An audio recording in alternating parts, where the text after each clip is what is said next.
Hi, Helene. Hi, Rich. How are you? Good afternoon. I'm doing great. Good. So am I today. Thanks for taking your Saturday. No, Saturday. Look at me. What's today? Thursday. Wednesday, Thursday night. Today's Thursday night, 6 o'clock. Oh, My pleasure. all right. Well, I think we're up to episode maybe number 6 right now. So we typically just open up with you introducing yourself. Who is Helene? What has your 28 years of experience? You know what? How's that been so far? So feel free to share whatever you Helene, like. Helene is a resident of Tamarack, 47 years. I have seen this city grow immensely. From 13 years old to now it's going to be 60. Oh, I would say about 30 years ago, I was an office manager. And someone said to me, "Why don't you get your license?" And I said, "Absolutely out of the question. I can't sell." Well, 28 years ago, I went for my license. And it's just been wonderful ever since. I'm glad to hear that. Yeah, I mean, 28 years is a long time. I know. So you've been just focusing mainly in South Florida for your entire career? Yeah, this is where I got my license. Okay. So I sell in Broward, and I have sold in Palm Beach quite a bit in the Delray, Boca, Yeah, and but primarily Broward. That's most people focus in one type of market. They don't. well, I focus Yeah. here. I focus here. I started out when I first got my license. I started part time, and I joined an office that was up near a condominium called Kings Point. It happened to be we were the only resale office of a community that was just about 10, 12 years old, and I was very lucky. I didn't have to advertise. I didn't have to do anything. Everyone came to our office who wanted to buy resale in Kings Point, but Well, I also sold the new. yeah. Well, it's a different time now from back then.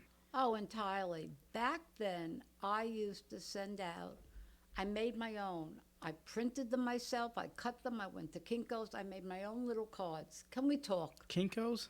Kinko's, that's how Yes. long ago. So when you started, what was the price point for the average condo? Oh, back then, well, depending on the size, because, Well, give us an average. What do you? an 800 square foot condo back then would have gone for maybe 40, 50,000. Now that same condo, even in the original condition, which now is going to be close to 38 years old, it's going for 160 without any renovations. So fully renovated, you're looking at Oh, that just could under get 200, closer to two. Yeah, closer to 200,000. Wow. That's just for the smallest. Some of ours go as high as almost 2,800 square feet. Some of the ones there in that development, and they have two-car garages. I just sold one for 413. Mm-hmm. So the prices are up there. I know you started and you mainly focus in Kings Point, but then you expanded. You started going out throughout entire Broward County. You went from selling condos to townhomes to single-family homes. Exactly. So tell us, how has the market changed, or just some experiences that you've seen in your long career? Years ago, people would come in with a wish list. They'd have a piece of paper that big, and they would want absolutely everything that they had put down. This is it. If I'm spending the money, I want this. Well, today's market is, oh, well, if I get one thing on the list, I'll be happy, which Mm-hmm. is true. I've never seen a market where prices are going for 20, 30,000 more than asking. It's mind-boggling. You know, right now, so we talk a lot about what was happening a year ago, a year and a half ago, Oh, that where was people were wonderful. bidding above asking, above appraisal. And fast forward a year and a half, we don't see it as much. But let me tell you something. Over the weekend, I went out with a couple of my buyers. Well, one of my buyers. And we put in some offers. Come Monday, I'm reaching out to the agents. I said, hey, just wanted to check in on our offer. We have a multiple offer situation going on. and that is starting to happen again. What I believe is the buyers have accepted the interest rate of the market, and now they are willing to. They said, okay, this is what it is. We need to buy a home. Rent is going up, and we're starting to see multiple offers again. Well, that's short inventory. Yes, short inventory. We don't have a lot of inventory, and that's what we even talked about this in our last meeting. It might be a good for your customers, or a good route to take, to speak to some for sale by owners. Yes. I know people when I started out in real estate, only did FSBOs, Mm-hmm. only did for sale by owner. I was lucky I didn't have to push that hard with advertising because I had the buyers just coming off the walls years ago. But now I can understand. A lot of people feel that if the market is as good as it is, why shouldn't I try it myself? The problem is they don't always know what they're doing. Well, that's true. I was referring a little bit more towards you having a buyer and being a buyer's agent, and how Oh, you can benefit your customer when they are getting outbid. yes. Right, we can reach out to a for sale by owner and say, hey, I do have a buyer for a home, or potentially might have a buyer for a home. Can I come and preview it? And you take your buyer and see if we can work out a deal. This way, your buyer doesn't have to go through those extremes. And on top of that, you're going to look like a pro. Absolutely. No, Yeah. it's an excellent idea. But I do agree with you. I mean, we've seen a lot more for sale by owners hitting the market right now. We did just look at Broward County. We went on, for a couple websites, and we've seen quite a bit of for sale by owners. Well, there are a lot of savvy sellers out there also who feel that they can. Why should I pay a commission? Why can't I do it myself? And sometimes they're lucky. Well, how do you respond to that? If I'm a for sale by owner and you reach out to me and you say, Helene, and you say, hey, Richard, I see you trying to sell your house by yourself, and I go, Helene, well, why should I pay a commission? Well, there's a lot of reasons. First of all, do you understand the real estate contract as well as you should? There's a lot of things you've got to know, being the seller, that you may not be aware of. Everyone has things that they have to do to make this contract work.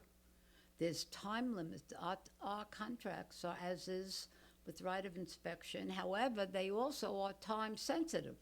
And you want to make sure that you get the deposits in time. You want to make sure that if you're selling not a house, but say a condo, you know how to get your buyer approved. There's so many aspects.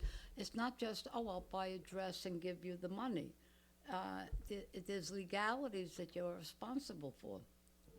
Yeah, and I think most sellers see that in their first transaction, or when they're simply not getting any offers. The property's been sitting on the market 30 days, and they go, well, it's on Zillow. Why isn't it selling? I've got a sign in the yard. They don't see the 45 different things that you do as an agent to get your home sold. And that's probably a short list. But, we do so much more to get that property sold. We do so much of the heavy lifting up front, so we Yes. can secure a buyer and make sure we have a successful closing with the least amount of headaches. That's absolutely true because, first of all, sellers love their home. Theirs is the prettiest on the market, and yes, it's mine, so it's pretty. They don't realize sometimes that they have to be staged, that they have to declutter. Buyers have an idea that when they walk into the house, they want to be able to picture themselves there, picture their furniture there, picture this, picture that. So it's nice to advise the seller that maybe you want to clean out that area or smooth out this area. There's so many, you want to make sure the curb appeal is there. Curb appeal is the most important. You pull up to the house. If the house looks good and the house looks neat and the house looks clean, you're going to want to walk in. If the lawn's not cut and the yard's not raked, Presentation is very important. very. Yeah, presentation is very important. I think Sharon coined price, presentation, and preparation. Oh, without a doubt. Yeah. So, I mean, all those come into factor. What are you seeing as far as listings on the market right now? What are you seeing as far as days on market, new inventory? I know we all talk about the inventory being low. I find that inventory for houses is low. I'm finding that inventory for condos is quite big. Why do you see that? Maintenance has gone up considerably. The maintenance on the condos is high. However, if you're a working family, a husband and wife, it takes salaries to afford your home. You don't have time to worry about the roof. You don't have time to worry about, oh, I have to paint the outside, I have to mow the lawn. You don't have time for that. So condos, in a way, the maintenance might be high. But in the long run, maybe it pays off. Oh, I had someone call me at 1 o'clock at night. I don't know why. They couldn't sleep. They bought a condo from me, and they're in it about a day. And I don't know what possessed them, but my phone rang at 1 o'clock at night. And I got scared, who's calling me at this hour? They want to know why the people sold. And they kept questioning me. Well, I sold them the apartment. I wasn't the listing agent. I had no clue why they sold. Well, there's something wrong with the apartment. And this went on for like a half hour till I finally said, stop, enough.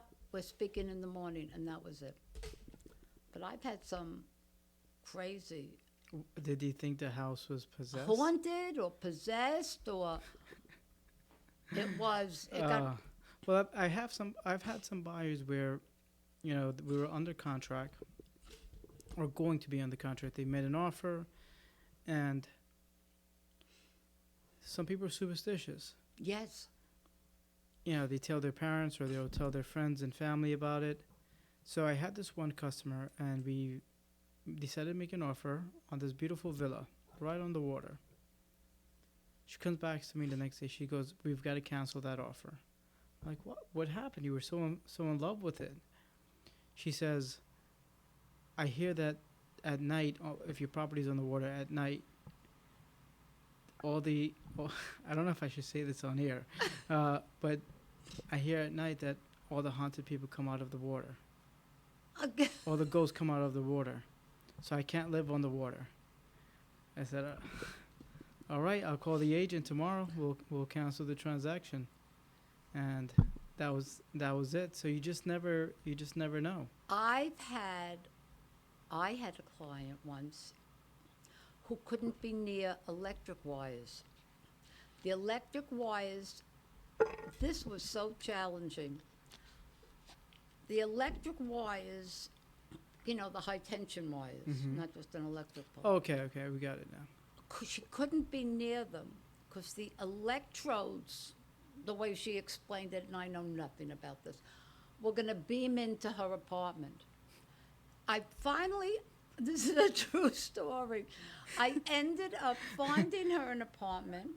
She was in heaven, and she said, "You got me just what I wanted."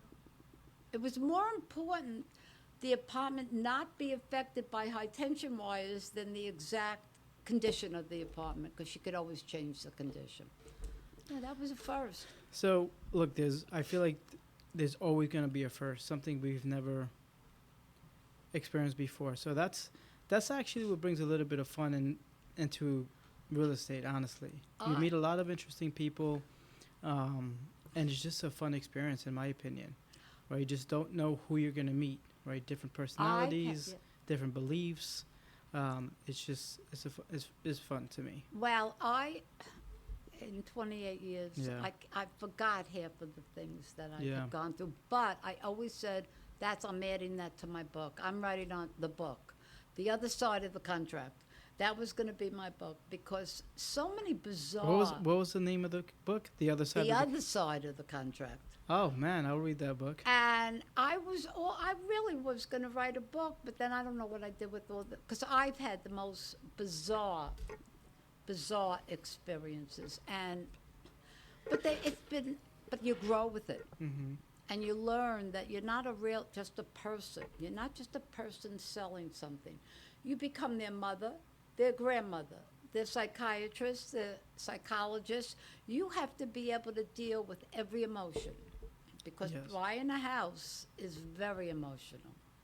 Oh, it is. It's absolutely. When people are buying the house, they've decided to take a risk. They are saying to themselves, I'm going to be a homeowner. I'm going to take a risk, and let's go out there and we'll start home shopping. So, the moment they walk in the door, even if the place looks like a dump, right? They're already imagining how they can fix it, how they can decorate it, what repairs need to be done, how their kids are going to look in the yard or running around the house. If they're, is this a place to grow and raise a family? So it's Exactly. very emotionally invested. Yes. And ultimately, I think a lot of people, I think that most of my customers probably made the decision to purchase based on emotion versus price. You might be right. Yes. At least in my experience. I mean, now we're not talking about buying $100,000 difference, but if something's a little bit, maybe just a stretch more in their budget, but they really like it, and they really feel like home, they're gonna That's make true. it work. That is absolutely true. You can walk into I've had clients who have walked into a property and just from the entrance are looking around and they're saying, this feels like home. It feels like home.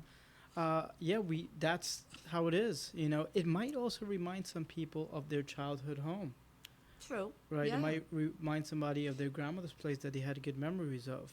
So it's very different, the perspectives that we get as agents. That's why you cannot put in your opinion. Some people might, some agents, they put in their opinion, and it's not for you to do that. It's for the buyers to decide. I learned through the years, don't say a word. Don't say a word. Don't say a word. Just walk in and let them say the first word. Some won't go past the first front door. Correct. I've had that also. Mm-hmm. So you have to stand back and just let them take it all in and say whatever they have to say, and then you go from there. I agree with that. Then you could point out nice features. And that's one of the benefits of working with an experienced agent. Right? It's not only knowing the contractual obligations, it's not knowing about what the association offers, it's understanding people.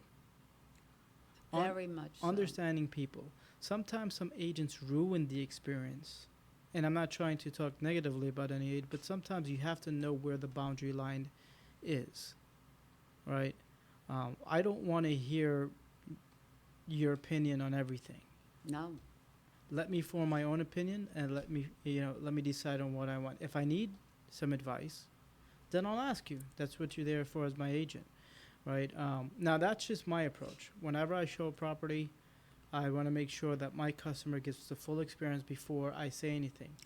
I agree with you. Basically, I could think the kitchen is set up perfect, and I could say, "Oh my, what a wonderful kitchen," but I don't want to do that because what if the microwave is not where they want? You can't let them Because say. that's subjective. Exactly. It's subjective, right? So, I mean, that's a good point. Sometimes I rarely ever talk about that, but that's a good point. That's interesting. No, Yeah. I've learned the hard way that I would say, "Oh, this kitchen is set up perfect. I could do this, this, and this," but they don't do it that way. Mm-mm. They don't mind walking an extra foot to the stove or an extra foot to the refrigerator because they want that additional counter space. You just can't put yourself in their position. Correct. Yeah. Well, Susan, if somebody wants to reach out to you, I'm Helene. I mean, oh, geez, sorry about that. She has the thicker hair. Yeah, Helene, if somebody wants to reach out to you and use your 28 years of experience, how can they get in contact with you? I have my cell phone with me constantly. I'll Okay. answer it up till 11 o'clock at night. And, of course, Well, you could email me. Please don't call her that late, but She's willing to speak to you.